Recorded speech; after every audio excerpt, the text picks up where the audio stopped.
Welcome to special analysis. నేను రమా మండవ.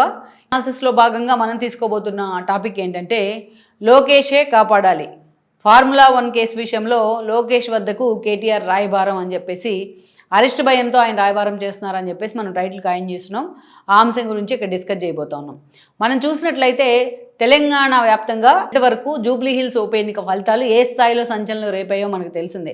తన సొంత సీట్ అయిన జూబ్లీ హిల్స్నే ఈరోజు బీఆర్ఎస్ కాపాడుకోలేకపోయిన పరిస్థితి కానీ, కనీసం ఈ ఉప ఎన్నికల్లో ప్రచారం కోసం కేసీఆర్ బయటికి రాలేని సిచ్యువేషన్ కానీ, మరోవైపు చూస్తే హరీష్ రావు తన తండ్రిని కోల్పోయిన బాధలో ఉండటం కానీ, కేటీఆర్ మొత్తం కూడా తన భుజాల మీద ఈ బాధ్యతను ఎత్తుకున్న ఒక అటర్ ఫ్లాప్ షోగా బీఆర్ఎస్ ప్రచారం మిగలడం కానీ మనం చూసాం.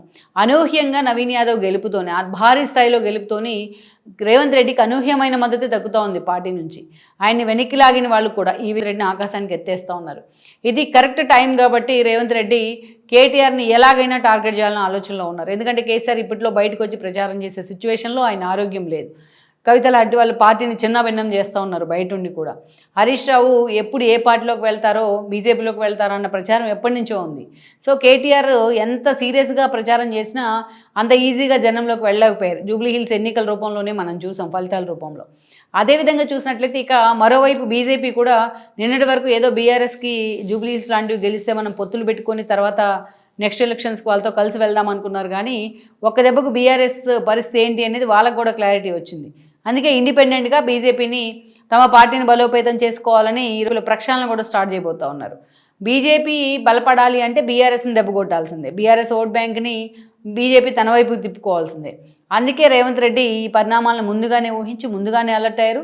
ఎలాగైనా సరే బీఆర్ఎస్ని దెబ్బకొట్టాలి, బీఆర్ఎస్ను టైం చూసుకొని మరీ దెబ్బకొట్టాలని ఆలోచనలో ఉన్నారు ఇన్ని రోజులుగా. ఇప్పుడు జూబ్లీ హిల్స్ ఉప ఎన్నిక ఫలితంతో ఒక అవకాశం వచ్చింది ఆయనకి. చూసినట్లయితే ఫార్ములా 1 రేస్ విషయంలో ఏదైతే కేటీఆర్ని A1గా చేరుస్తూ ఆల్రెడీ అంతకుముందు ఏసీబీ డెసిషన్ కూడా తీసుకుంది. ఆయన మీద కేసు కూడా ఫైల్ అయిన పరిస్థితి అయితే ఉంది. అయితే మంత్రులను కానీ అదేవిధంగా మాజీ మంత్రులని అరెస్ట్ చేయాలన్నా పూర్తి స్థాయిలో గవర్నర్ అనుమతి ఉండాలి. గతంలో ఆ చట్టానికి వాళ్ళు అమెండ్ చేయడం జరిగింది, 1980 చట్టానికి, బీఆర్ఎస్ సర్కారే. సో అందుకే రేవంత్ రెడ్డి దాన్ని హోల్డ్లో పెట్టారు. అది గవర్నర్ దగ్గర పెండింగ్లో ఉంది. లేటెస్ట్గా గవర్నర్ కూడా కేటీఆర్ ప్రాసిక్యూషన్కు అనుమతి కూడా ఇవ్వడం జరిగింది. ప్రచారం జరుగుతోంది. ఎందుకంటే ఈరోజు ఏసీబీ కూడా తన ఛార్జ్ షీట్లో A1గా కేటీఆర్నే పెట్టింది, A2గా అరవింద్ కుమార్, ఐఏఎస్ అరవింద్ కుమార్ లాంటి వాళ్ళని పెట్టడం జరిగింది. సో కేటీఆర్ అరెస్ట్ తప్పదు అని చర్చ జరుగుతోంది.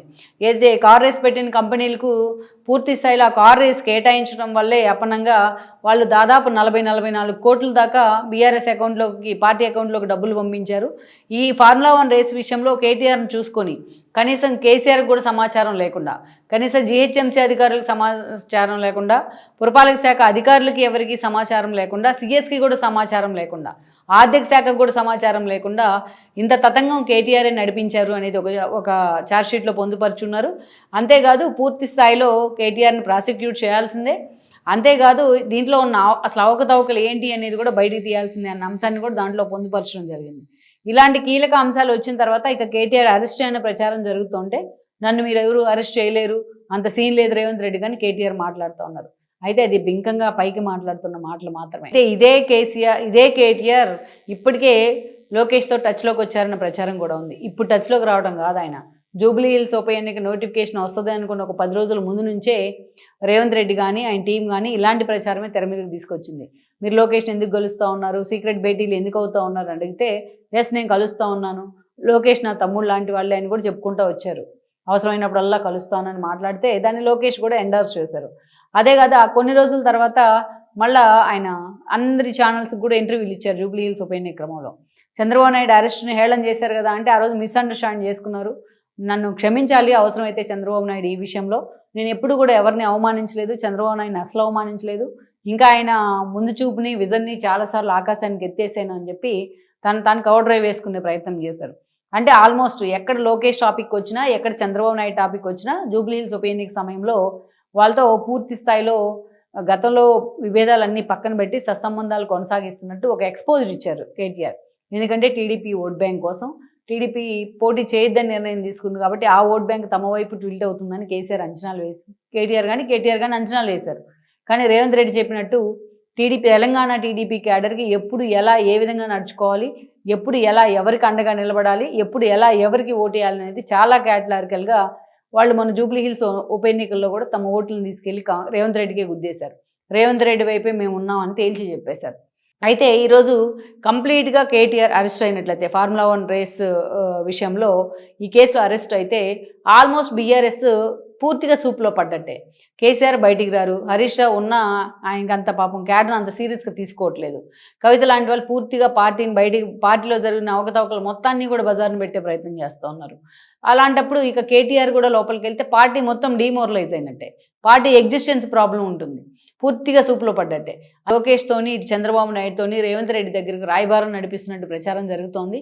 తన గత పరిచయాల్ని, ఇటీవల ఏర్పడిన కొత్త పరిచయాలను ఉపయోగించుకొని రేవంత్ రెడ్డి దగ్గరికి రాయబారం నడిపిస్తున్నారు కేటీఆర్ త్రూ లోకేష్ ద్వారా, త్రూ చంద్రబాబు నాయుడు ద్వారా అన్న ప్రచారం అయితే జరుగుతోంది. ఇది ఎక్కడో కాదు, ఇది బీఆర్ఎస్ సర్కిల్స్లోనే చాలా సీరియస్ ప్రచారం జరుగుతోంది. ఇప్పటికే కొంతమంది టీడీపీలోంచి బీఆర్ఎస్లో ఉండి మాజీలైన టీడీపీ నేతలు ఎవరైతే ఉన్నారో సీనియర్ నేతలు వాళ్ళతోని రాయబారం నడిపిస్తున్నట్టు చంద్రబాబు దగ్గరికి కూడా ఒక సీరియస్ ప్రచారం, సీరియస్ లీక్ అయితే వస్తూ ఉంది బీఆర్ఎస్ వైపు నుంచి. మరి ఈ కేసు నుంచి కాపాడాలంటే ఇమీడియట్గా కేటీఆర్ను ఆదుకునే నేత ఎవరంటే అది లోకేష్ లాగే కనిపిస్తున్నట్టు ఉంది. మరి రేవంత్ రెడ్డికి నిజంగానే అలాంటి ప్రపోజల్ వస్తే ఎంతవరకు కూడా ఆయన కన్విన్స్ అయ్యే అవకాశం ఉంటుంది, ఎంతవరకు కేటీఆర్ని ఫ్రీగా ఆయన వదిలేసే అవకాశం ఉంటుంది అన్నది కూడా మనం చూడాలి. ఈ వీడియో మీకు నచ్చినట్లయితే please share, like and subscribe.